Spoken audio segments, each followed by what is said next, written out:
collaborative effort with Red Glove Militant, in association with #ComeBackToBoxing.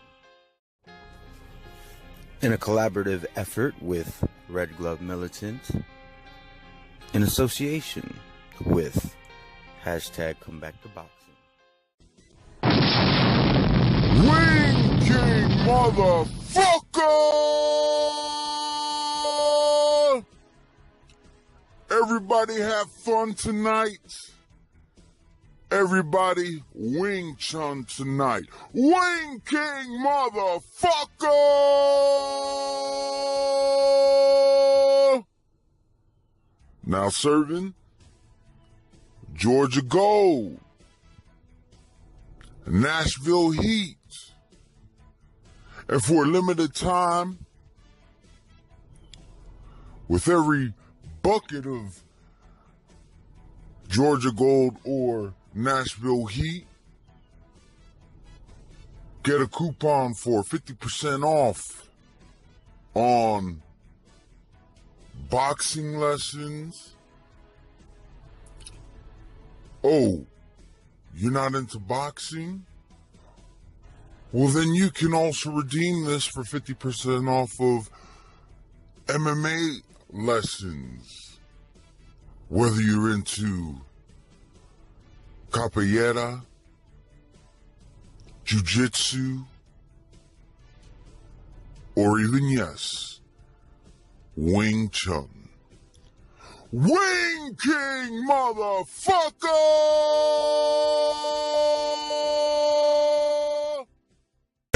I ain't really changed, it's the same old rebel. Still a radical, I'm passionate, it's just another level. AT told me I should fight back, they don't like that. Just know if you rock the boat, you better have a life raft. BJ told me I should fight back, they don't like that. Just know if you rock the boat, you better have a life raft.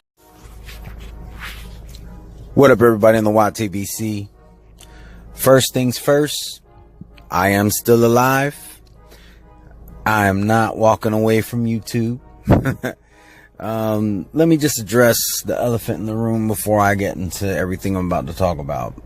So, I know it's been like a month since I uploaded my last video, and it's for no other reason than I just haven't had the time. Every time I go to make a video, something always comes up. As I was driving home from watching the Triple G versus Canelo rematch, I was recording a video. Phone call came in. I never got to finish the video, and you know, it is what it is. With Anthony Joshua versus Povetkin, I recorded a video, just never was able to get the time to edit the video. So it is what it is. I'm trying my best to do what I can to make time. It's not always easy. I mean, I got bills I gotta pay. I don't get paid off of YouTube. I got, responsibilities. I got a girlfriend that if I don't spend, a decent amount of time with her, she gets upset with me. And, hell hath no wrath like a woman scorned, as they say. So, it is what it is. Things happen, but I'm going to do my best to make boxing videos as often as I possibly can. Now, that being said, this is going to be a rapid fire video. Basically, I'm going to try to cover a bunch of things that have happened since I last uploaded, and just give a quick consensus of that. And none of this is, done by script. I don't have no notes. I'm doing everything from the top of my head.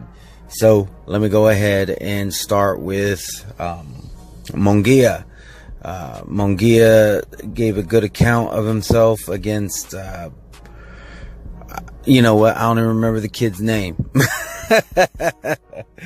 But he definitely did better than he did against Liam Smith.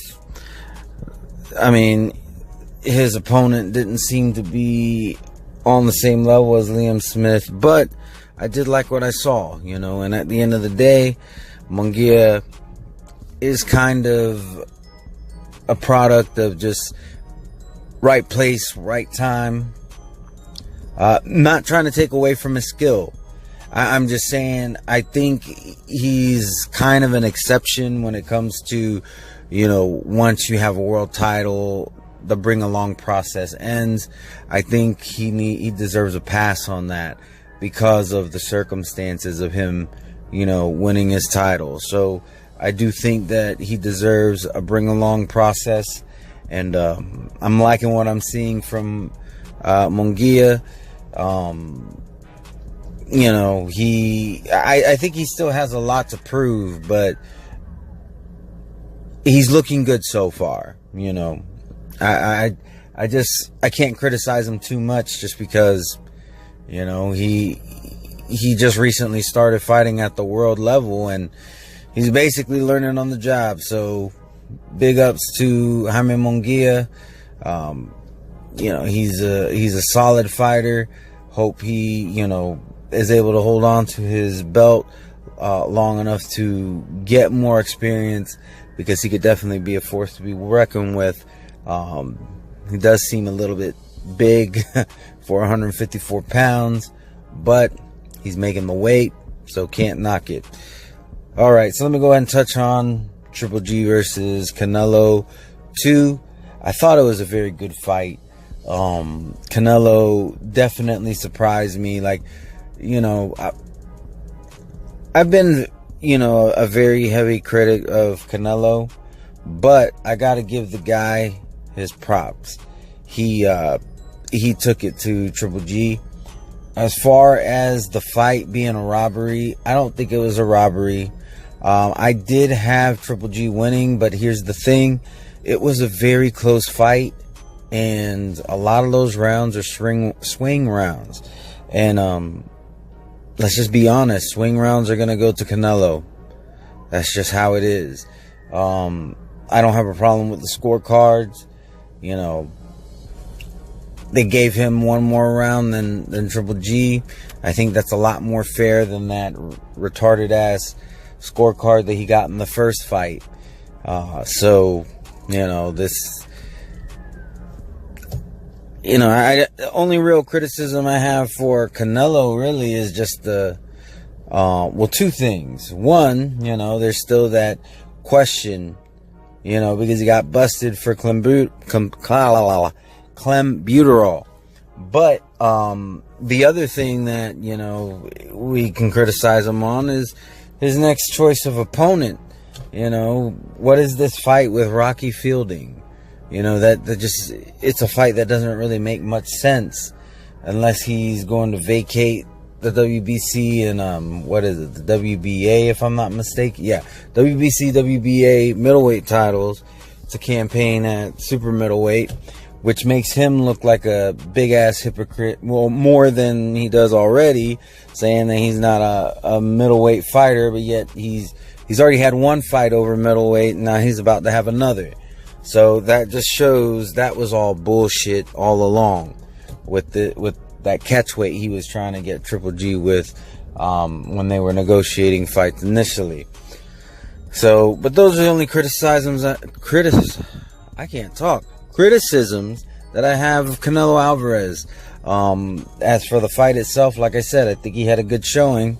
It's just the question is how much of that is was benefit from clenbuterol, and that is a legitimate question. But he won. Fair is fair. Congratulations to Canelo Alvarez. It is what it is. As far as Triple G is concerned, I do think that he deserves a rematch. However, I don't necessarily want to see that fight again. Not only that, but now the WBC seems to be protecting Canelo from Charlo. Charlo is a very similar situation that, right now Charlo is in the situation that Triple G was in when Triple G stepped aside to let Cotto fight Canelo. Now it's just, the roles are switched a little bit. you know, instead of Cotto, now we have Triple G, who lost his belts to Canelo. And once again, the mandatory is getting the stiff. You know, they're getting the shaft. They're not getting a fair shake. And, you know, it's just, the WBC is all kinds of screwed up. Whatever prestige they had, they have annihilated very efficiently. And I think real boxing fans see right through that.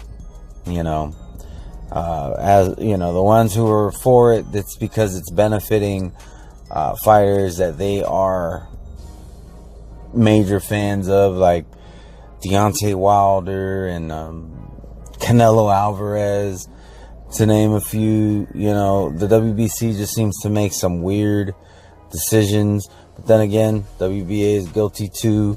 There's a whole situation with Tank Davis where he was basically given the super champ status when they already had a super champ. They just basically, what's the word I'm looking for?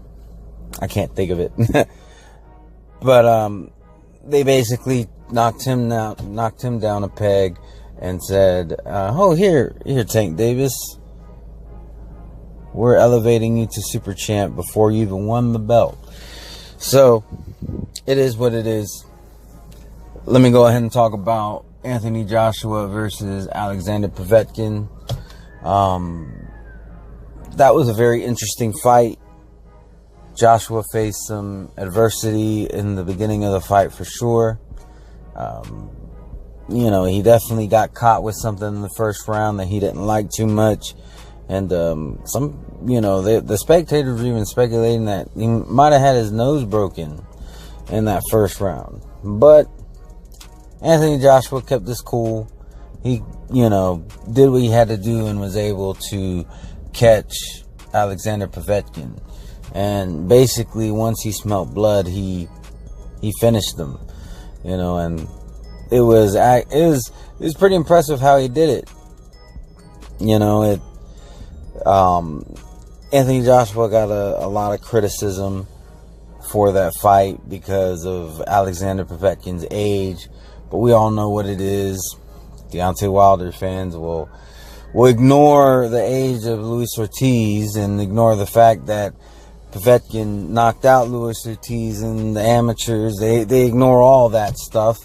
But yeah, same age, but yet when Ortiz arguably won, you know, should have won his fight with Wilder by TKO in the 7th round, there was no such moment that Povetkin had against Joshua. There was no such moment where, you know, the doctor gave him extra time in between rounds. There was no point where you could argue and say, well, Povetkin should have been given that fight via TKO at such and such point. We can all, you know, everybody's seen it near the end of the 7th round. That could arguably have been a TKO win for Luis Ortiz, but the referee didn't call off the fight, and in fact, he bought time for Deontay Wilder at the beginning of the 8th round. None of that happened with Joshua in his fight. In fact, 7th round is when he knocked out Alexander Povetkin. You know? So, it is what it is. Alexander Povetkin probably has the best resume at heavyweight right now. Luis Ortiz is far from that. But it's like I said, you know, it is what it is. I saw somebody say that Deontay Wilder's resume far surpasses Anthony Joshua, and saying that Joshua ducked the best heavyweights and named he named Ortiz, which Joshua did not duck Ortiz. And then he also named Tyson Fury, which that fight hasn't happened yet. You know, yes, it looks like it's going to happen, but you know, a lot can happen between now and December 1st. Somebody can get busted for peds. Somebody can end up in a car accident. God forbid, Tyson Fury, you know, him having mental issues. God forbid that he, commit suicide or something before the fight. There's a lot that can happen between now and then. And no, I'm not saying I think that's going to happen. I'm just saying you never give credit for a fight that hasn't happened yet. Especially, like how much of a dumbass will you look like if Deontay Wilder loses against Tyson Fury? I mean, chances are he's not going to. Chances are the fight does happen. But stranger things have happened in the sport of boxing. So, you know, you got to think before you say some retarded shit. I never, ever give credit for a fighter fighting somebody before the fight actually happens. Okay, I might get frustrated if that fighter seems to be getting frozen out by said opponent. That might happen, but I never once gave Triple G credit for beating Canelo before the fight happened.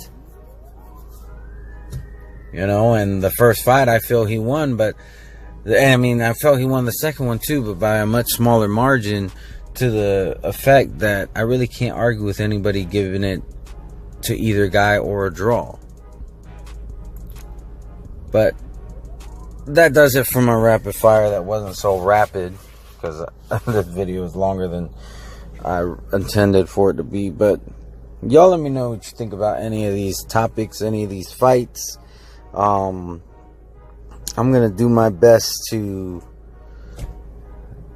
do one specifically on the Terence Crawford Benavidez. Also, I do want to talk about this whole Dillian White situation. You know, just with what happened with Ortiz and then Chisora and all this stuff. But I want to give those their own video.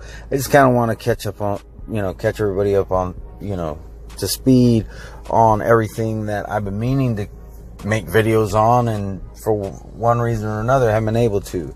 So I'm a subscribers, anybody watching my videos, or if you just so happen to stumble upon this video, I hope you have a wonderful and blessed day. Peace. Undefeated.